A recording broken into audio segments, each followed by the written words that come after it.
I had never felt betrayal hit me like that. One ordinary evening, I was walking past the cafe where I knew they'd meet their friends. I saw them from across the street, standing under the soft glow of the outdoor lights. My heart swelled with a mix of curiosity and unease. And then, in a moment that split my chest open, I saw it. They leaned in, lips meeting someone else's.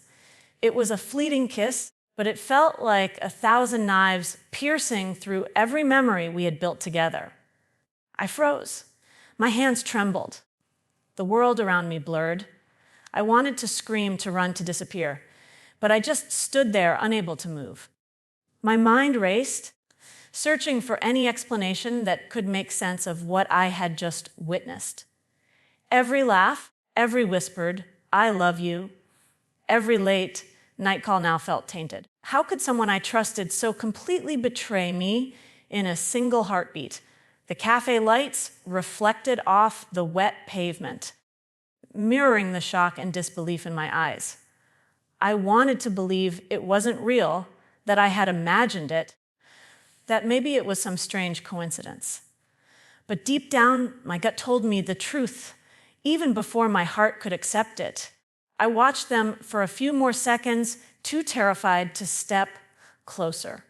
And then, like a phantom, they turned and noticed me. Their eyes met mine for just a moment, and I swear I saw a flicker of panic, maybe guilt, maybe fear. That look burned into me, a silent confession that left me shattered. The sound of a distant car horn brought me back to the present. My knees buckled. I sat on the curb, trying to process the storm of emotions inside me. Anger, sadness, confusion, disbelief. I didn't know how long I stayed there, staring at them through the glass. When they finally left, walking away without a glance back, I felt like a part of me had been ripped away. And then, weeks later, they explained. And that explanation, I still don't think I've fully processed it. It didn't make it easier. It didn't erase the memory, but it did force me to question everything I thought I knew about love, trust, and human fragility. Before that night, everything seemed ordinary, but ordinary can be dangerous. It lulls you into a false sense of security, convincing you that the people you love will never hurt you. I had met them 2 years ago in a crowded art gallery. Their laughter had a way of filling the room, a warmth that made you want to lean closer, to be near them forever. Our connection was instant, a spark that quickly grew into something deep and consuming. We spent weekends exploring small bookstores, evenings cooking meals together, nights wrapped in blankets on the couch. Every moment felt effortless, like a perfect rhythm we had fallen into without even trying. Friends told me we were meant to be, and for a long time, I believed them. I trusted them with every secret, every fear, every fragile piece of myself. And they seemed to trust me too, or at least that's what I thought. There were small signs I chose to ignore. A lingering glance here, a vague excuse there. Moments that could have been warnings if I had noticed them.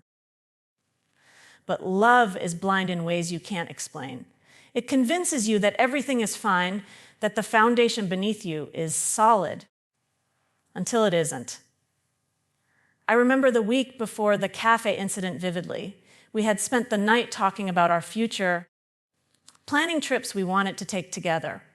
We laughed about silly dreams, and I felt so secure in the love I believed was unshakable. There was a comfort in that routine, a sense of stability I had never known before.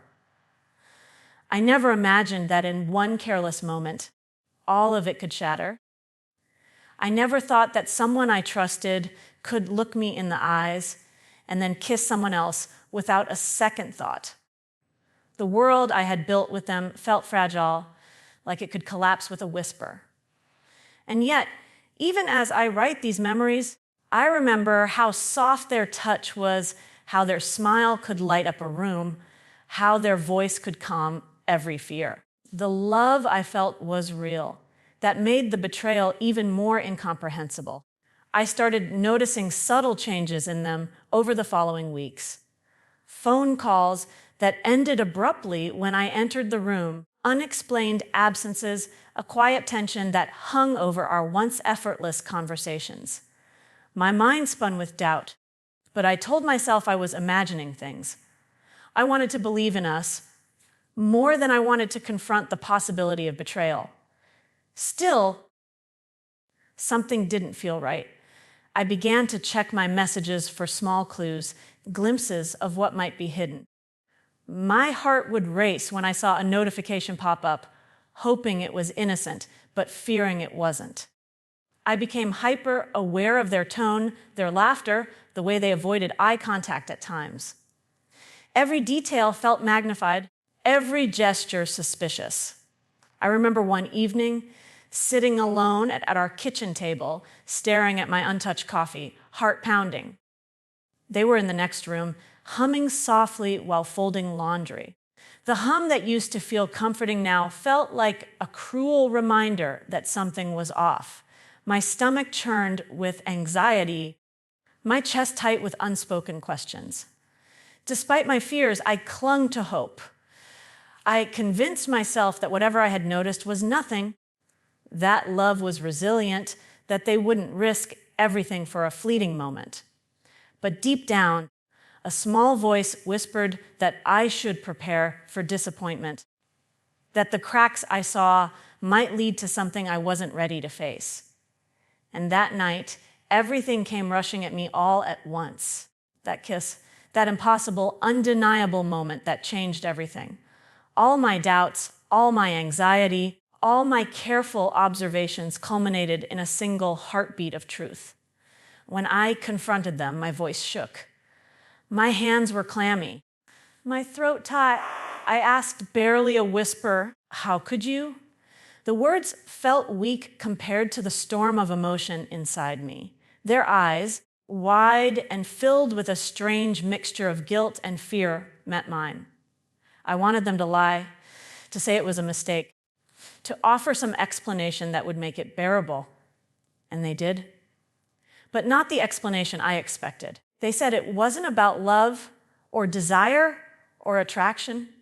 They said it was a moment of weakness, a lapse in judgment, a confusing situation they never intended to happen. They tried to explain the pressures they felt, the insecurities, the chaos of their own mind. It was a convoluted story, but it was the first time I truly saw the fragility behind their confident exterior. Part of me wanted to scream, to hurl accusations, to storm out and never look back. Another part, a smaller, quieter part, wanted to understand, to see the human behind the mistake.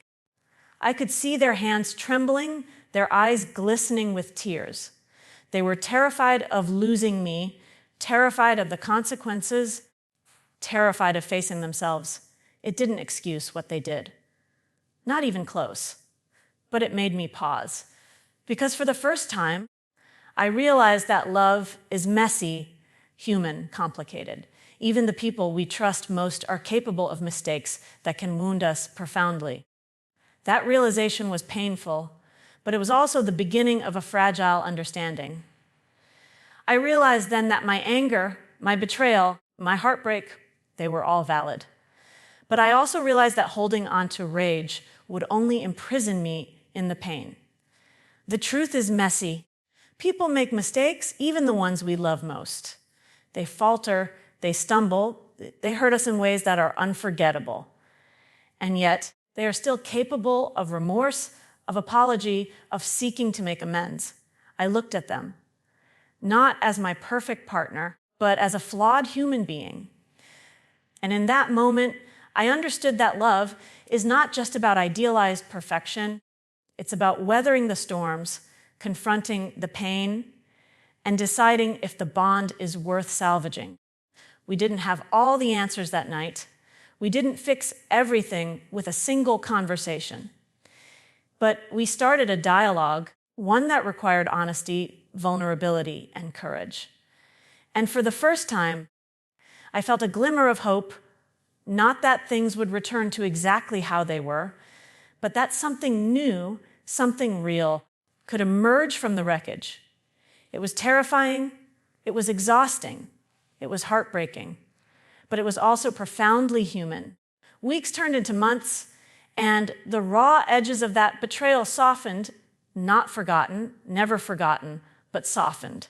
We learned to speak differently, to listen more carefully, to navigate the complexities of trust and love. I forgave, not because the act was excusable, but because carrying the weight of resentment was unbearable. I also learned something vital about myself, my capacity to hold pain, to face disappointment, to choose compassion even when it feels impossible. I am not defined by their mistake, nor by the heartbreak I endured.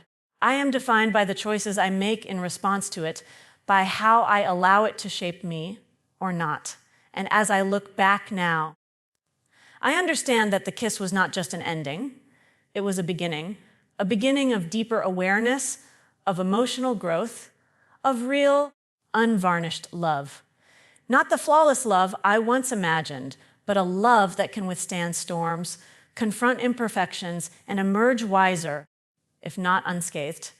I don't know what the future holds, but I do know this: I saw betrayal, I felt heartbreak, and I chose, ultimately, to see humanity and love beyond the moment of pain. That choice is mine, and it has changed me forever.